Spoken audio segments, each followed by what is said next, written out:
పండగలకి, పబ్బాలకే కాదు ఇయర్ ఎండింగ్‌లో కూడా అమెజాన్ బ్రహ్మాండమైన ఆఫర్‌లు ఇస్తూ ఉంటుందండి. నేనేంటి ఈ ఆఫర్‌ల గురించి చెప్పడం ఏంటి అని మీకు డౌట్ వచ్చి ఉంటుంది కదా!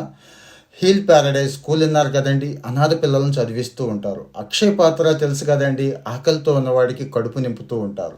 అలాంటి వాళ్ళ కోసమే ఒక అఫిలియేట్ మార్కెటింగ్ ఛానల్‌ని ఓపెన్ చేశారండి మన ఎన్‌జీఓ. ఒక గ్రూప్ ఇచ్చారు. మీకు తెలిసే ఉంటుంది. టెలిగ్రామ్‌లో చాలా గ్రూపులు ఉంటాయి కదా! ఎస్పెషల్లీ వీళ్ళు అందరికీ పనికొచ్చేవి. అంటే పనికిమాలిన కంపెనీలు కాకుండా బాగా అవసరమైనవి. అందులోనూ మంచి బ్రాండెడ్ క్వాలిటీ ఉన్నవి. అందులోనూ 70-80% ఒక్కోసారి 90% కూడానండి. టక్కుమని ఆ డీల్ 5-10 నిమిషాల్లో అయిపోతూ ఉంటుంది. సో అలాంటి ఆఫర్స్ మీకు కావాలి అంటే ఇక్కడ మనకు వచ్చిన లాస్ ఏమీ లేదు. వాడెవడో అమ్మేవాడు వేరు, అమెజాన్ వాడు వేరు. కానీ ఇక్కడ ఏ ఒక్కళ్ళు ఆ డీల్ని పట్టుకున్నా మీకు 1-2% కాదండి, 90% మిగులుతుంది.